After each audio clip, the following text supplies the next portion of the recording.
Një ditë, një biznesmen I pasur pa një lypës ulur buzë rrugës, e vështroi për pak qaste dhe e pyeti: "Duket si je I fortë dhe I shëndetshëm. Pse lyp në vend që të punosh?"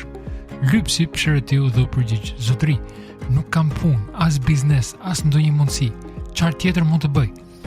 Biznesmeni buzëqeshi dhe tha: "Mundësitë janë gjithandej, duhet vetëm vullneti për të vepruar. Po të ofroja një mundësi të bësh partner në biznesin tim, do ta pranoje?" Lypsi u habit: "Partner në biznes? Sigurisht që të doja, por nuk kam para për të investuar. Nuk di asgjë për biznes. Si mund punoj me ju?" Biznesmeni qetësoi: "Nuk ke nevojë për para apo për përvojë.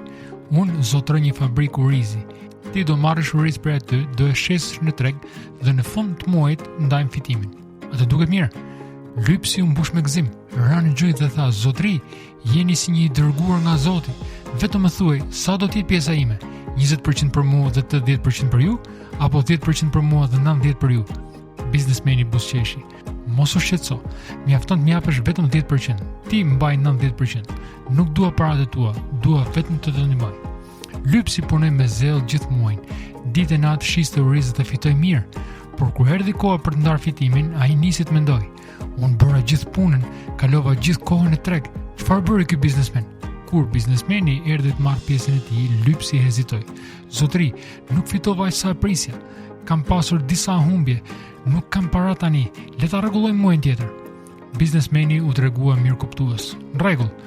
Nëse ke pasur humbje, më jep vetëm 5%. E kuptoj situatën tënde." Por Lypsi vazhdoi me justifikim: "Kam familje, prindrit, gruan, fëmijët, shpenzimet janë të larta, nuk mund të jap asgjë këtë muaj." Biznesmeni u përgjigj me dërim: "Atëherë më jep vetëm 1%. Edhe gjysmën e 1%-shit, vetëm një pjesë të vogël. Në fund të fundit unë të dash këtë mundësi, një jetë të re, një rrugë për të mbijetuar dhe për të rritur." Por Lypsi nuk pranoi të ndajë asgjë.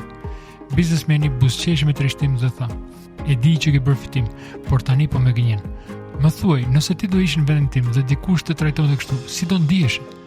Pastaj shtoi me një ton serioz: "Rregull, me që ke shumë probleme, nuk dua asgjë prej teje. Do të gjej një partner të ri." Lypsi pa pritur e kuptoi gabimin e tij, ra në gjunjë dhe tha: "Zotëri, gjithçka është e juaja, unë s'kam asgjë, merri të gjitha fitimet dhe më jep çfarë të mendosh se është I drejtë, sepse gjithçka që kam është fal jush." Kjo nuk është thjesht një histori për një biznesmen, është një histori për mua dhe për ty. Është historia e Zotit, ai që na dha gjithçka, jetën, shëndetin, mundësitë, por ne shpesh e harrojmë. Zoti nuk na kërkon as 10% të jetës sonë, as orë të gjata, vetëm që ta kujtojmë dhe ta falenderojmë për mirësinë që na jep. Ti mund të jesh duke punuar, studiuar, drejtuar një biznes, luajtur apo kënduar, çfarëdo që të bësh, mos e harro Zotin si partnerin tënd.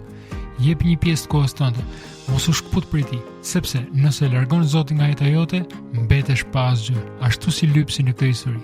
Pyetje për ty: si do të ishte jeta jote nëse do të trajtoje Zotin si partnerin tënd të përditshëm në gjithçka që bën? Më shkruaj më poshtë, Zoti bekoft.